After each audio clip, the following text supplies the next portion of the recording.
तोहरा से कविता दूर न रहता, मिले खाती मन तड़फड़ाता। दिलवा पे हो लगता कि हाथ अब छूट जाए, साथ वाला सपना देखा जाए। चुटकी भर से नूर के, चुटकी भर से नूर के, चुटकी भर इस देनी गाल जो बन कोई लाले लाल। देख ली ही दीदी तो हो जाई बवाल। चल देखी राउर जीवा जो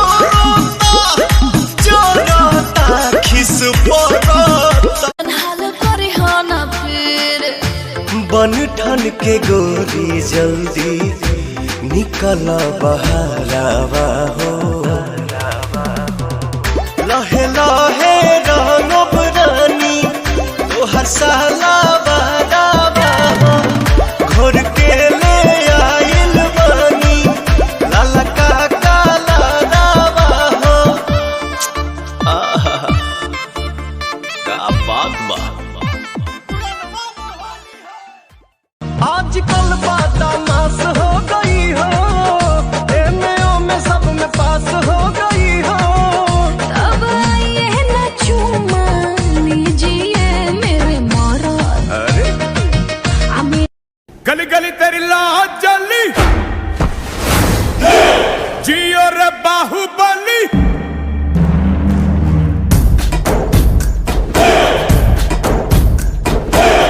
गली गली तेरी लाज। हाँ हाँ तेरी मीठी मीठी बातें हैं कमाल कर गई। आंखों ही आंखों में तू सवाल कर गई। आंखों ही आंखों में तू सवाल दिल्ली दे किन्ने मरदे ने ते किन्ने पहला तुम्हारे हाथ में है नखरा तेरा नी।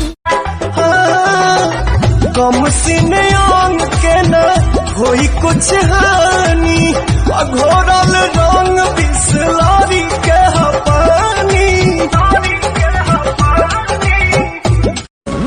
भैया के मनाला के कौन बहनवा कि भौजी रे ले ले जाला हमारा के संगमा कि भौजी रे ले ले। गली गली तेरी लाज जली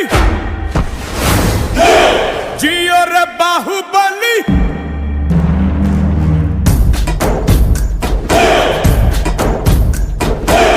गली गली तेरी लाज। हाँ हाँ तेरी मीठी मीठी बातें हैं कमाल कर गई। आंखों ही आंखों में तू सवाल कर गई। आंखों ही आंखों में तू सवाल दिल्ली दे किन्ने मरदे ने ते किन्ने पहला तुम्हारे हाथ में है नखरा तेरा नी।